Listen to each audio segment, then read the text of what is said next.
Hello everybody and welcome to another Top 5 board gaming video. Today is all about overrated games. Before I get started, if you haven't done so already, please take a look at all my various social media pages as well as my Patreon page. On all of those you'll be able to interact with myself as well as my channel in all sorts of fun and interesting ways. That said, moving right into it, overrated games. What do I mean by this? First and foremost, I don't necessarily mean bad games. These are not games that have poor mechanics or that are simply not good games, but more so these are games that got really hyped up and were kind of like, I guess it's okay. So this can range anywhere from you're going new into the hobby and you find a game that people tend to really love and you're just sort of like meh, or especially with games that are on Kickstarter and you end up seeing like millions and millions of dollars and then it's sort of like, it's okay, I guess. You know, that kind of thing. But as always, I'm curious what you guys have to say about this. What are your, quote, favorite overrated games, or what do you consider to be the most overrated games? Do you think that there are some games that have a really high rating that are simply bad or just not fun? Please let me know anything and everything in the comments below. You guys know I love to hear from you. That said, we're going to get started with my number 5.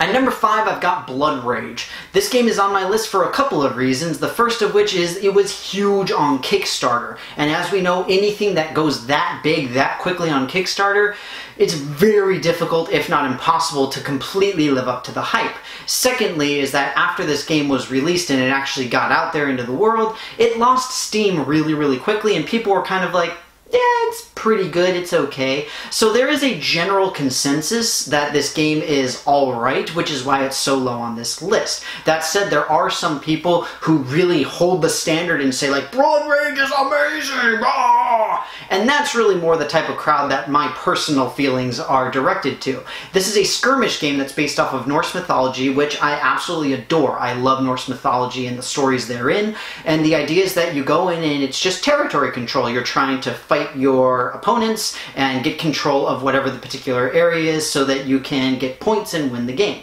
It's perfectly fine. It's a good skirmish game, but that's pretty much all it is, in my personal opinion. I think they did a good job with it, but for the people who are just like, yeah, Blood Rage, I'm just kind of like, Rising Sun is better.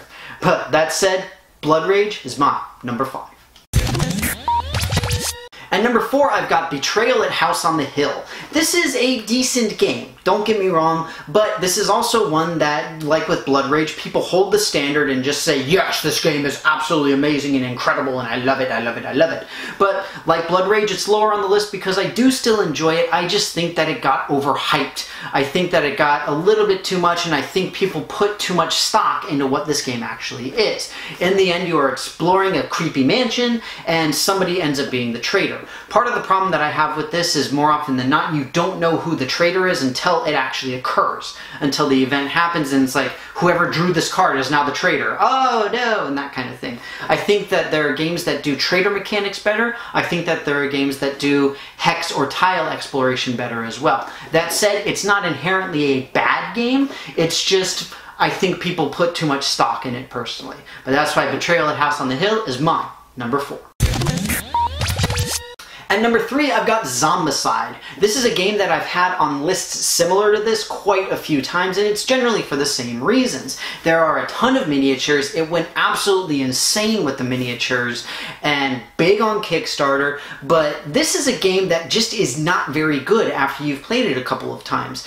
It is a miniature exploration game. You go in and you have your character. You do have asymmetric powers, which is nice, and so this is a game where it does a few things pretty well, but in general it's just not that great. Now the public consensus is going down a little bit on it, especially after Black Plague came out, and there's a couple other versions of Zombicide, so Black Plague really fixed a lot of the problems that this particular version had, and so I'm very happy for that, but I still find the original game to be a decent amount overrated, and that's why for me personally it's my number 3. At number 2, I've got Dominion. That's right, this is my classic go-to of standard hobby games that are just kind of meh. Now, this is the OG deck builder. This is probably the first deck builder that most people play when they enter into hobby gaming, but the fact is that the base game by itself is just not that good. It's okay. That's it. It is just okay in my opinion. I don't particularly like it. I really like if you have intrigue instead, because that's a standalone expansion and it adds a lot more player interaction. With this one, you have relatively little player interaction and it's just sort of you're sitting there, you're doing your own thing. Yeah, you have to pay attention to what everybody else is doing, but it's just not the same. That said, it's a great introduction into hobby gaming, but I find that similar to some of these other games, people hold it up as the standard and they say, oh, and it's just like the most amazing thing, and it's the gift from the gaming gods and all that kind of stuff. And I just find that a little bit frustrating, because then some people who are new to hobby gaming probably don't like it because it's just so dissimilar and it doesn't live up to the hype that people give it. So that's why it's so much higher on this list. Dominion, my number 2.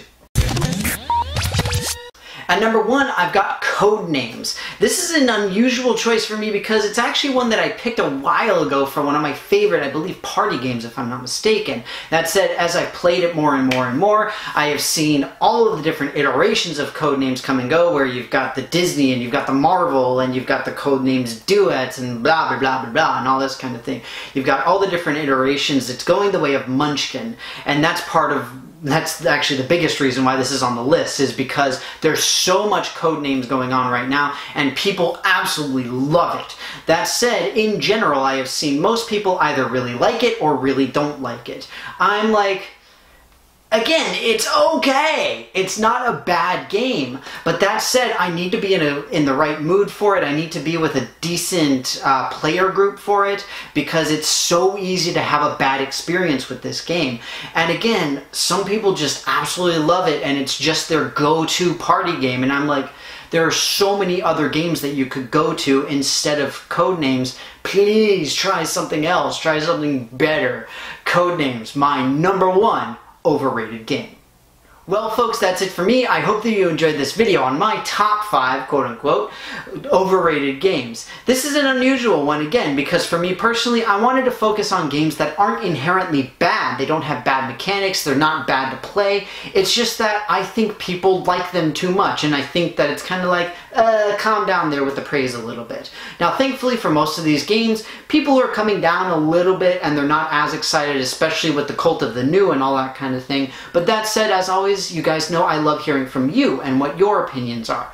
What do you find are the most overrated games, whether in your gaming circle, your gaming group, within your family, whatever it happens to be? Please let me know anything and everything in the comments below. That said, thank you very, very much for watching. I hope that you enjoyed this, and I will see you next time.